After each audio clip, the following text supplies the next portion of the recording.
Oh, I forgot what we were doing.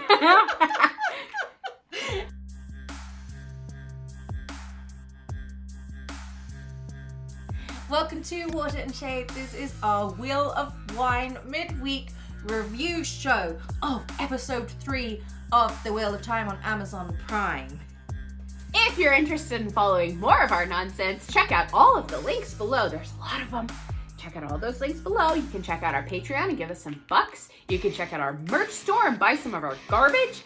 And you can join our Discord and join our live watch parties every Saturday where we watch and react to The Wheel of Time live on Discord and on our watch party.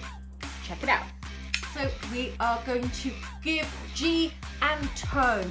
This is our scoring system. If you don't know what that is, G is the idle time for great honor, and Toe is meaning great dishonor. So we're ranking the episode, our favorite bits, our least favorite bits, and how did the episode do overall? Let's get started. So, what part of this episode had great G, which is good stuff? Tom. Just Tom. I just wrap Tom in a big bubble and let's just say Tom was exceptional. And it's funny because he's nothing like the book character. They've changed him so much in so many ways. But I'm not Guitar, his devil may care attitude. I'm not mad at it. Like, I'm not either. I thought I would be, but I'm not. Especially, like, a little bit at first, like he was doing his song and things, and I was like, I'm not really feeling Tom from this. But then with the Aiel in the cage and him just like, we've all had hard times, boy, and I was like, yep, there he is. There's Tom. That's great. And may I also add that he also said, may you find water and shade. That show's like my show! Ding! That's so great! I loved that. I got really excited. I smacked my husband. He was like, I know! I've been there. It was like 2-3 o'clock in the morning and I was screaming! Yes! So, I really liked that. I liked that we started laying some seeds of the Aiel, like bringing in the hair color, like making that a big point. yeah. And that he said, you know, a little bit about the threefold land and all that stuff. And I feel like that's very book because I spent the first few books like, what are the Aiel? I really want to know about them. Like, where do they come in? They sound really cool. Yeah, and I think we're just starting to bring in a little bit of that. So we are fully in world building.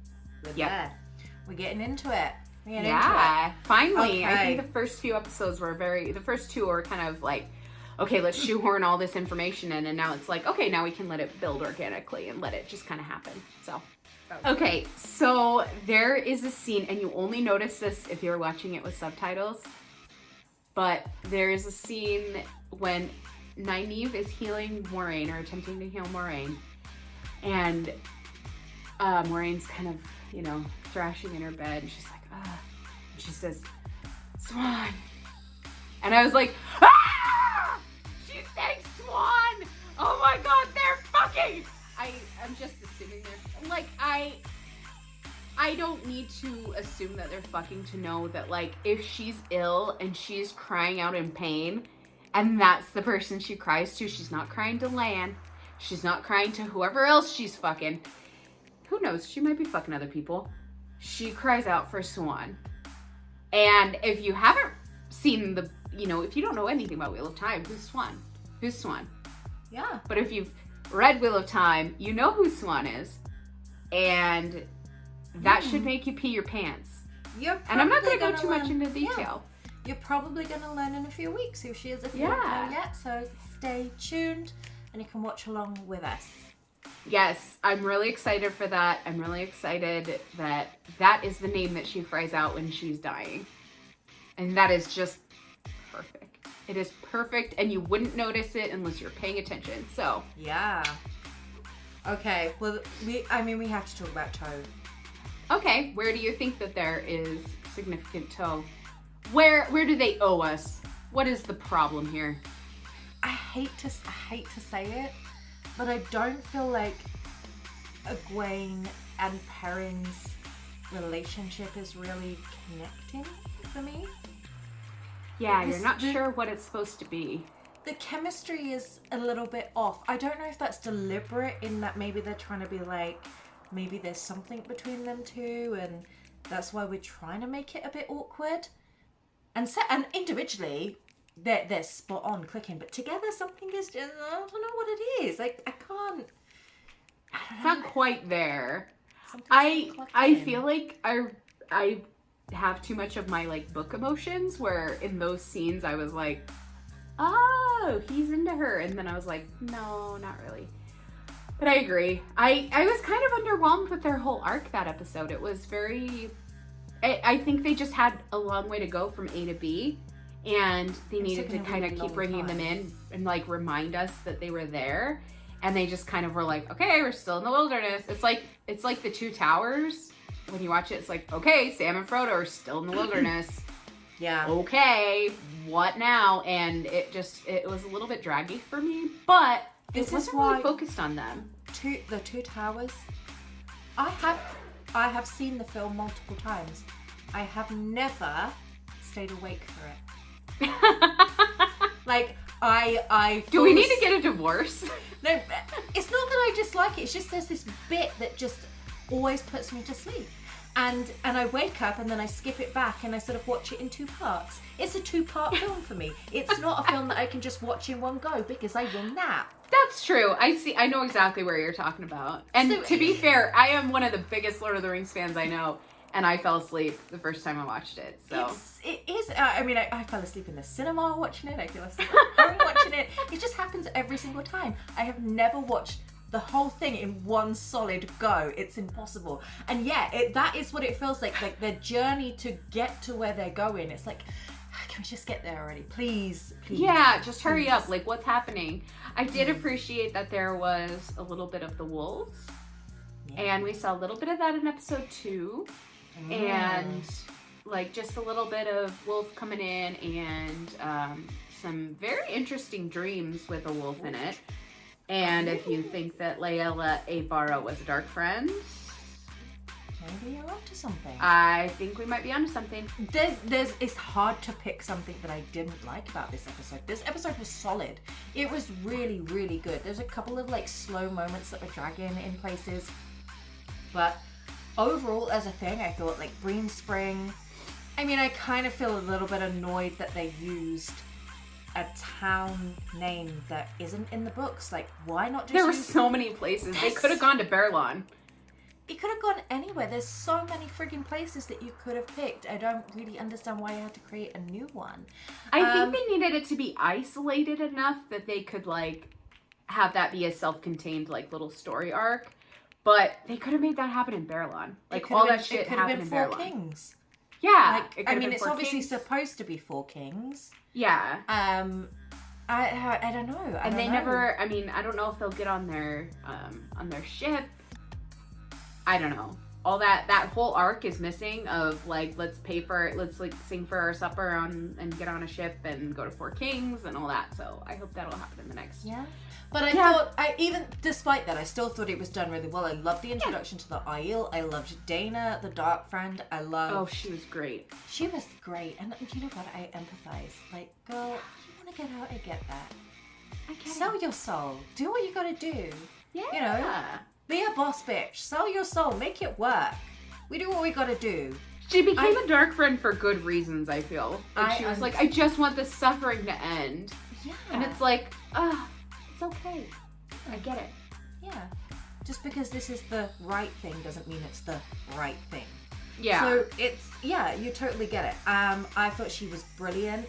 I thought her whole like I remember like I was watching it and she was like being flirty with her friend. I was like, please be a dark friend. Please. Yeah. So like when she was, I was like, yes. I was so excited. Get it, girl. I was like, yes. So, but it does bring in that. I feel like that goes through the whole series where you're just not sure about people, and I think this starts it where you're just like, oh, that character that I really liked was a dark friend. Yeah. Who else is going to be a dark friend? Yeah. Could Moraine be a dark friend? Could Tom be a dark friend? Could Varen be a dark friend? We haven't met Varen yet. What about Aram? Could Aram be a dark friend? Something about this version of Aram that I just am really enjoying. I really like him. It's the little bits that we've seen so far. I'm like, oh. It's like there's a charm and there's like charisma, but there's also just some little bit like he's like, I don't buy this. I'm just going along with it. I actually worship Satan, you know. Yeah, I like it. I like it because it's already making me think like, is this someone that I need to like keep my eye on? Yeah, you gotta keep an eye on him. You gotta keep an eye on everybody. That's how this show works. You gotta. And that anybody could be evil. What was missing from episode 2 for me was tension. Yeah. And I felt tension in this episode. I felt it. I was excited. I was enjoying myself. It was good. It was just a really solid, well done episode. And I've watched it like 3 or 4 times now. So and it's holding up. Yeah. It's holding up for me. So it's good. I like it. All right.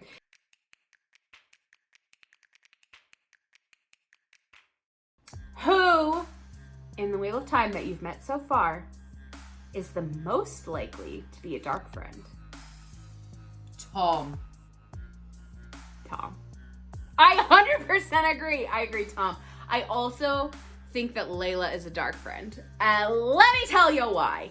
Because in the dream that Perrin had, he had a dream. Yeah. In days gone by. Dream. I dreamed a dream in time gone by. Okay, so he dreamed a dream in time gone by when hope was high and life worth living. And that he dreamed that there was a wolf chewing out the innards of his dead wife. Yeah. And there's a little spoiler here, so if you haven't read the book, shut up, turn it off right now. See you in 5 minutes. So, if the wolf, who I'm assuming is Hopper, if that wolf was chewing the innards out of Layla, Hopper doesn't do shit in the wolf dream unless he means it. And all wolves are like that. A wolf would not do anything in the wolf dream if it wasn't for a purpose. And getting rid of a dark friend is their purpose. They will not tolerate shadow walkers in their environment. And I would like to say thank you to Corey Lanzel for putting this in my head. And after I heard that, I watched it again and I said, oh my God, that's right. So if Layla Ibarra turns out to be a dark friend, you need to subscribe to our Patreon. They send warnings in the dream. That's what they do. That's what the wolves do. That's what the wolf dream is. Sending messages to each other. And it is warnings. That's what they do. And it doesn't, it just seems like it's shady. It's shady. Thing, you know. Why would she be there? Why would she say, I know? Like, why would she say that? That's weird. So I think Layla was a dark friend because she was also about to kill Perrin. Okay. Like, there was no one there. Okay. Anyway, so that's. I've got a question for you. Most fuckable character so far. Lan. You're still going with Lan, even now that we've met Tom. Yeah. I just need some stability in my life. I'm an adult. Yeah. Tom, okay, let's say Lan, let me do bed, bond, or balefire here. We haven't played that in so long. Okay, bed, bond, or balefire. Tom, Lan, Matt. Do it. No, I can't balefire any of them. No, you can't make me. You have to. You have to. It's the law. You can't make me. I know, because they're the best, so you gotta do it. I can't get rid of Matt because I'm too invested. And that's exactly what they're gonna do. I know. Oh shit. Okay, well I guess they're gonna have to balefire Matt because they're gonna do it anyway. So let's do that and so bed Tom, Bond Lan. Bond Lan. Lan is stable. This has good material. He's a warder. He knows what he's doing. He does. Sorry, Matt. We loved you. We love you so much. I love you, Barney Harris. You're so good. We are Watch not our the ones show. we are not the ones that decided to velvet you. No. Okay. I think that's about it then. I think that's it for episode 3. Go and check out episode 4. Episode 4 we reacted to. We did it live with some people on Discord. You can now watch our reaction video. It is up on our YouTube channel. And then you can watch midweek our review of episode 4. Until next time, may you always find water and shade.